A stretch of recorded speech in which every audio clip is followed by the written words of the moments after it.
Hola a todos, espero que se encuentren muy bien.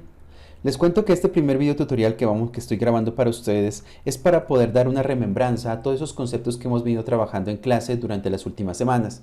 La idea es empezar a hacer este conjunto de videos para tener un resumen con ustedes de las cosas que deberíamos tener hasta el momento, de lo que deberían tener entregado en un proceso normal de diseño de experiencia. ¿De acuerdo? Aquí tratamos el concepto de interacción hombre-máquina como diseño de experiencia indistintamente. Sin embargo, esto ha sido tomado como un concepto más grande que es interacción hombre-máquina. Bien, y aquí tratamos de mostrar cómo podemos evaluar, cómo podemos crear, cómo podemos desarrollar interfaces para el usuario en un entorno donde todo es subjetivo. Y entonces la interacción hombre-máquina se encarga de poder evaluar eso eficientemente. Bien, buscar maneras de evaluarlo, buscar maneras de hacer las cosas que funcionen de la mejor manera en un mundo que es subjetivo.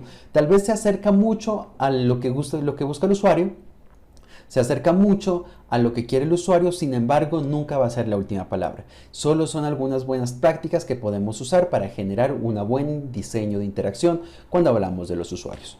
Miremos el siguiente diagrama para podernos posicionar y ustedes mismos se darán cuenta dónde están o en qué punto del desarrollo están trabajando.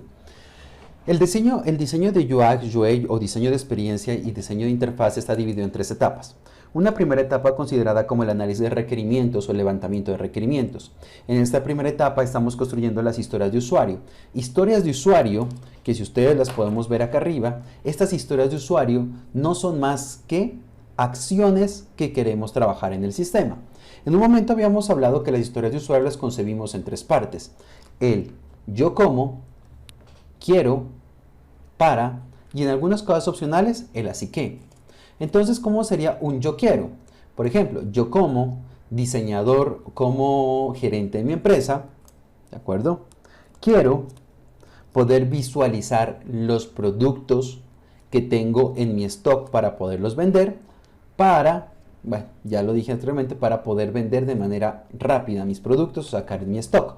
Entonces, son las acciones del sistema. Usualmente, en este proceso, cuando hablamos de un modelo en el que escribimos nosotros estas tres características, ¿sí?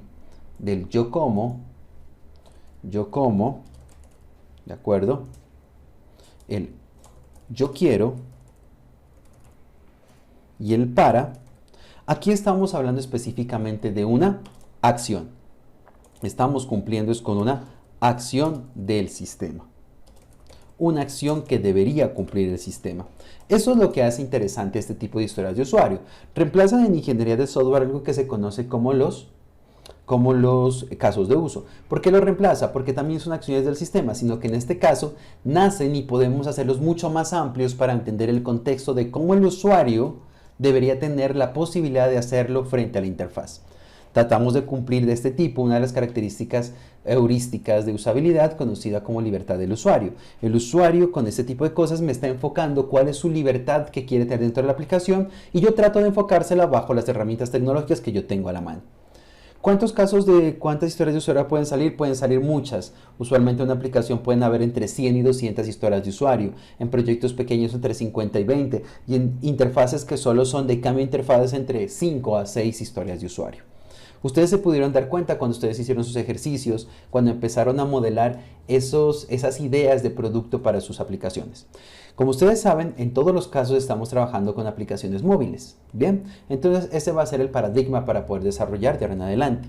Ahora, en esta primera etapa ya la cumplimos. ¿Cuál es la segunda etapa? La segunda etapa es que ustedes ya tienen en su cabeza un diseño conceptual, un diseño de lo que quieren hacer a partir de esas historias de usuario. Ustedes como ingenieros imaginaron cómo podría ser a partir de su experiencia con las aplicaciones. ¿Cómo colocamos eso en contexto? Aunque estas primeras etapas no es muy bueno trabajar con herramientas de tipo soportadas en software, existen algunas que sirven para hacer estos prototipos de característica gráfica o llevar esos prototipos del diseño mental a un concepto un poco más real. En este caso, para eso utilizamos técnicas de paper prototyping. Paper prototyping conocido como la idea de generar todas esas interfaces en papel, donde guiamos al usuario a través de papel y nosotros vamos tomando nota a partir de los errores que cometen los usuarios. La otra forma es trabajar con los storyboards. Los storyboards es enfocar la aplicación o de hacer los dibujos de la aplicación como si fuese una historieta, pero ponerlos en contextos donde se puede usar la aplicación. Por ejemplo, aquí es claro ver que este tipo de aplicación de ayuda social está trabajada específicamente ¿para qué? Para ser trabajada, para ser utilizada en entornos que no son convencionales. Por ejemplo, un supermercado, para ser trabajada en un bus, para ser trabajada en la calle. Por lo tanto, aquí nos hace muy claro el uso de una sola mano, de un solo dedo, no estoy utilizando las dos manos para escribir. Por lo tanto, los storyboards, al entender el contexto social de las personas, me enfocan mucho más cómo debería generar o cómo debería crear la aplicación. Estos dos primeros procesos pasan precisamente a la mano o a la vista de usuarios expertos para poderlas evaluar. Si nosotros vamos aquí, ¿cuál es el siguiente paso de esta evaluación para poder evaluar esto? Pues empezamos a trabajar con la evaluación heurística de Niels. ¿Pero quién hace la evaluación heurística de Niels? Usualmente la evaluación heurística de Niels la hace un experto. Y en su caso, ¿quiénes son los expertos? Pues realmente son ustedes. Ustedes como expertos toman las 10 características heurísticas de Niels que ustedes ya las conocen y las prueban frente a diferentes interfaces. Por ejemplo, en este caso, nosotros tenemos varios tipos de elementos. Por ejemplo, podemos tener estas interfaces que ustedes ven al lado derecho y poder evaluarlas fácilmente. Por ejemplo, ¿cómo podemos evaluar la visibilidad del estado del sistema? La visibilidad del estado del sistema es simple. Miramos, por ejemplo, que aquí está diciendo el nombre de la canción. Es visibilidad del estado del sistema. Si no cumple la visibilidad del estado del sistema, significa que el usuario nunca va a saber dónde está parado. Bien, ahora, prevención de errores. ¿Hay posibilidad para usuarios expertos que quieran crear sus propias listas? Realmente no hay ninguno. Entonces pueden ser cierto tipo de elementos que podemos ir como chuleándolos y diciéndoles, oiga, los usuarios necesitan cierto tipo de cosas que debo yo irlas anotando a partir de lo que yo como desarrollador, como experto de interacción y que conozco las 10 normas heurísticas, las voy a evaluar.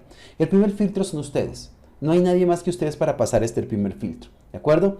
Este primer filtro. Y este primer filtro nos lleva a generar una evaluación heurística. Por eso se llama esta primera tarea la evaluación heurística, ¿de acuerdo? Donde ustedes son el primer filtro de la aplicación y a partir de ese primer filtro ustedes colocan qué tanto necesitan modificar a partir de ese primer diseño que ustedes acaban de colocar.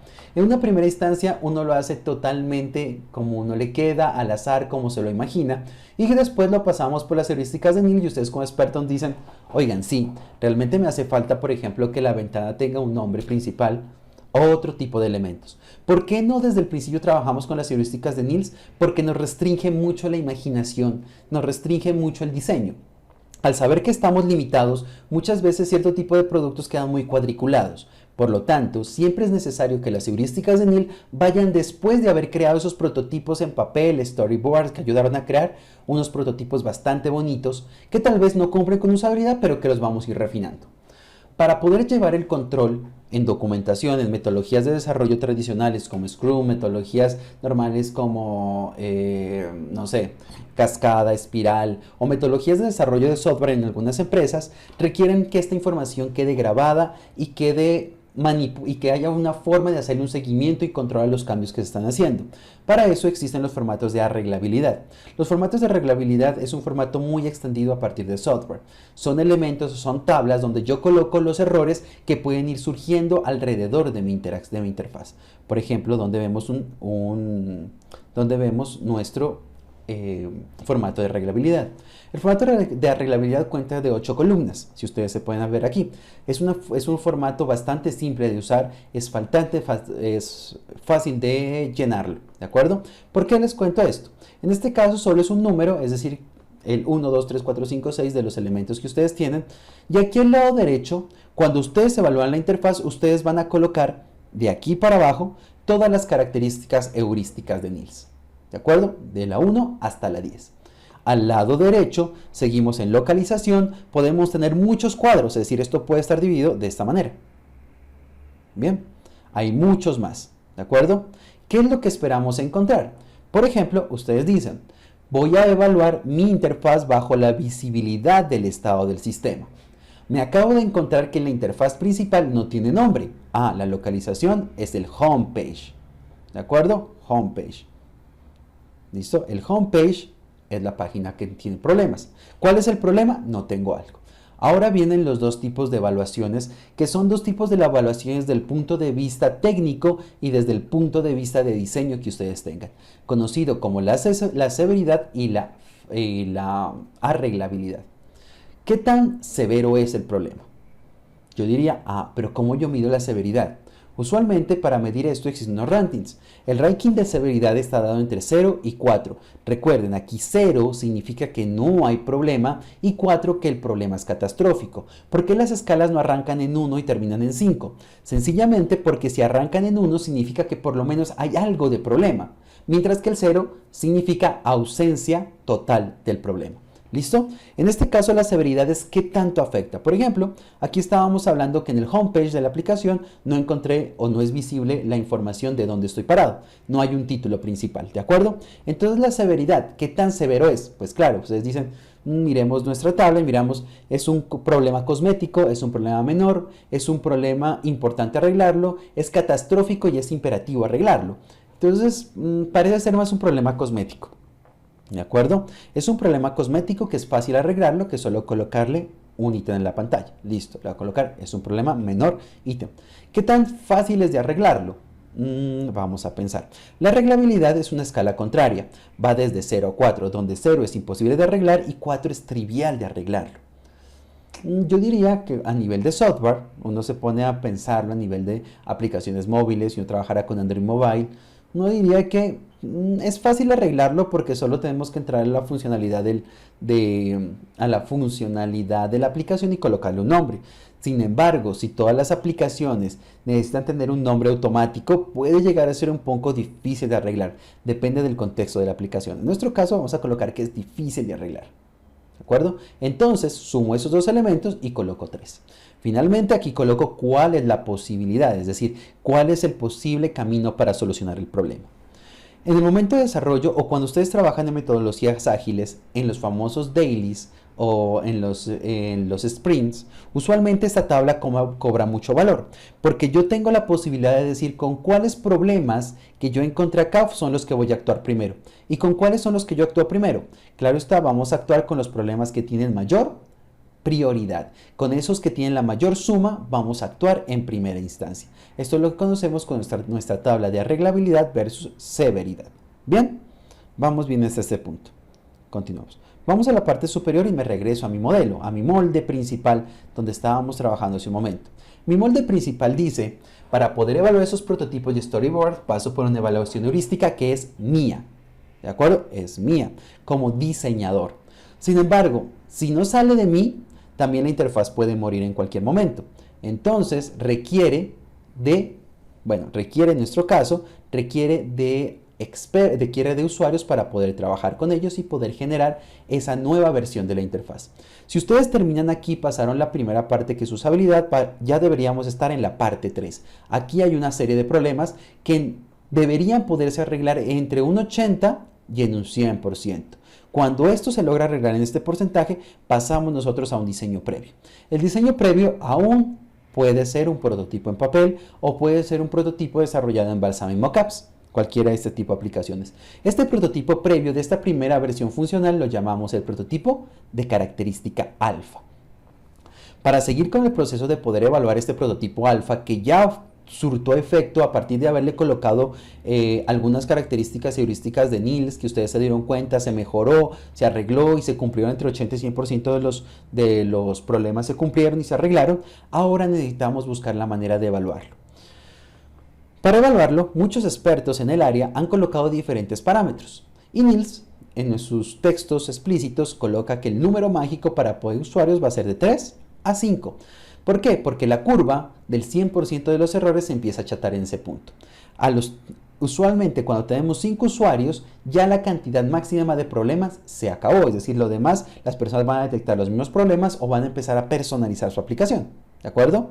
Lo mismo pasa pues con respecto a la cantidad de dinero que uno puede gastar. El beneficio es muy alto. Al principio, poder evaluarlo puede costar a las 5 personas un espacio, pagar espacios para hacer evaluación, pero de ahí para allá ya no se requiere la evaluación. Ya los gastos y los costos son bastante equilibrados en este tipo de evaluaciones. Por lo tanto, aquí a cuántos usuarios evaluamos. Dijimos entre 3 a 5 usuarios. Es decir, que ahí aparece nuestro primer problema y es, bueno, tengo 3 a 5 usuarios. ¿Cómo los evalúo? La pregunta es cómo evaluar a estos usuarios. ¿Cómo evaluar a los usuarios? Esta evaluación de los usuarios, usualmente si uno trabaja con un tipo de evaluación o todas las evaluaciones que ustedes se van a encontrar de aquí en adelante van a tener el mismo nombre como evaluaciones heurísticas. ¿Por qué? Porque todas están basadas en la experiencia. Aquí vamos a evaluar prototipos de alto nivel o prototipos de bajo nivel. Alto nivel estamos hablando de prototipos ya desarrollados o funcionales y de bajo nivel son los prototipos que trabajamos a nivel de papel, a nivel de interfaces en diseñadores, entre otros. Usualmente eso puede demorar entre 1 y 2 horas el trabajo para poder hacer una sesión de evaluación, porque al usuario se le coloca una serie de tareas. Y aquí es que vienen nuestros primeros elementos. Y es que tenemos que evaluar a los usuarios. ¿Y cuál es la primera estrategia para evaluar a los usuarios? Poderlos evaluar de manera cognitiva. ¿Qué estamos evaluando del usuario? 4 características importantes que estamos evaluando de él. Estamos evaluando su memoria, su facilidad para resolver problemas, ¿de acuerdo? La facilidad para resolver problemas. Estamos midiendo su atención. Estamos midiendo su atención, su memoria, su resolución de problemas y en cierto modo estamos evaluando sus habilidades. Habilidades, digámosle así, habilidades técnicas. Habilidades digitales. ¿De acuerdo? Esto es lo que queremos evaluar frente al usuario. Esto es más un proceso cognitivo de cómo él hace las cosas, donde nosotros estamos tratando de evaluar un punto que es evaluar cómo el usuario lo hace. Estamos evaluando su forma de pensar, de memorizar, de aprender, de ver, de utilizar la aplicación. En este sentido, entonces, forman parte o trabajamos con lo que denominamos como evaluaciones cognitivas. Una evaluación cognitiva, digámoslo simplemente, consiste en coger cada una de estas tareas que tenía el usuario, y ponérselas a hacer a otra persona. Ah, pero entonces viene una tarea bien interesante, o viene un problema bien interesante. ¿Cómo sé o cómo mido si realmente esa aplicación está bien? Hay varias formas de medirla. Por ahora, lo importante es que esas tareas estén totalmente listas para ser cumplidas. ¿Qué debemos nosotros tener en cuenta? Que cada vez que el usuario cumple una tarea, nosotros no le debemos informar cómo funciona la aplicación y él solo tiene que llegar debe llegar a la solución. En ese momento, queremos decir que nuestro proceso funciona y está listo para ser medido. Entonces, ¿cómo hacemos? Cogemos cada una de las tareas, las listamos y cogemos entre 3 y 5 usuarios y les decimos que las realicen. Tomamos notas de los posibles problemas y errores que tienen y con eso empezamos a desarrollar nuestro modelo cognitivo. En este modelo cognitivo una cosa que es bien importante es tomar los tiempos. ¿De acuerdo? Siempre es importante tomar los tiempos de cuánto demora esta acción para llegar a su objetivo y poderlo comparar frente a lo que un experto puede hacer. Los procesos o herramientas cognitivos, también conocidos como recorridos cognitivos, de nuevo, son únicamente una forma explícita o una forma implícita, como podemos decirle al usuario, que haga una aplicación y nosotros lo estamos observando o guiando en el proceso. Este tipo de observación antes se hace por cámaras web, se dejan grabando a las personas en cámaras GESEL y ahí uno obtiene la información necesaria para saber qué pasó o cómo el usuario lo está haciendo para mejorarlo dentro de la aplicación. Otra técnica muy conocida se llama el pensando en voz alta. El pensando en voz alta consiste en que cada vez que le decimos al usuario, mire la aplicación, cumpla las acciones, cuéntenos qué está viviendo con la aplicación. Estos son también elementos importantes al momento de evaluarlos. ¿De acuerdo? Todos estos elementos que estamos viendo acá, después de pasar por cada evaluación, siempre este formato debe ser autoevaluado, debe volverse a evaluar. Ah, bueno, entonces en el recorrido cognitivo me di cuenta que le coloqué la tarea guardar un usuario. ¿De acuerdo? Pero me di cuenta que en el guardar un usuario no había un texto claro que me diga aquí guardar el usuario o no habían los errores suficientes para que el usuario pudiera completar su acción, es decir, que no era flexible la aplicación, ¿de acuerdo? Y no era óptima. Entonces, bueno, no es que no sea óptima, sino que no funcionaba de manera correcta. ¿Listo? Entonces digo, listo, no existía una documentación. Vuelvo y coloco acá la documentación. documentación que está faltante. ¿En qué parte, qué heurística está afectando? Y volvemos a sumar. Cada vez que tenemos sumado esto, debemos empezar a cada sprint, después de cada cierto tiempo, que usualmente son cada 15 días de desarrollo de este tipo de aplicaciones, uno puede llegar a la conclusión y decir, listo, llegué a este punto particular y ahora necesito generar una nueva interfaz. Para poder pasar a la siguiente evaluación, debemos haber cumplido de nuevo nuestro estándar, que entre el 80 y el 100% de las cosas que hemos dicho en nuestra tabla de flexibilidad tuvieron que haberse cumplido. ¿De acuerdo? Cumplido este 80%, ahora sí, vamos frente a las normas internacionales. ¿En qué consiste una norma internacional? Pues ya las habíamos hablado en su momento. Normas internacionales son todos aquellos eventos o normas que ya se han creado y que así deberían funcionar las interfaces. Por ejemplo, que el botón atrás de una interfaz siempre sea el mismo y no cambie, porque se llama consistencia de la aplicación. Entonces esas normas uno las puede evaluar. En nuestro caso, como estamos trabajando con aplicaciones móviles, vamos a trabajar con todas las normas que nos coloca Google para la aplicación de este tipo de aplicaciones. Bien, cuando salimos de estas dos evaluaciones, aquí de nuevo se vuelve a actualizar mi formatico, que es el formatico de arreglabilidad. Es decir, que en estos puntos cruciales es donde este formato empieza a actualizarse. Cuando se cumplió entre el 80 y el 100% de estas normas, que son como ciclos, que dice si cumple este, cumple el otro, ahora sí puede hacer un diseño interactivo. Es decir, un diseño ya 3D, un diseño funcional en 2D, un diseño funcional en dispositivo móvil para ser compartido a través de la red. Y ahí es donde toman más precedencia las aplicaciones. Entonces tenemos a InVision, Balsamiq Mockups, entre otros, que me permiten a mí, o Adobe XD, que me permiten a mí mostrar y poderlas reproducir entre muchos para que ellos me ayuden a solucionar a partir de una población y una muestra cuántos elementos necesito. Bien. Creo que de este modo queda un poco más entendido cuál es el flujo normal de las aplicaciones. ¿Qué espero para sus actividades? Que ustedes puedan cumplir cada una de estas tareas.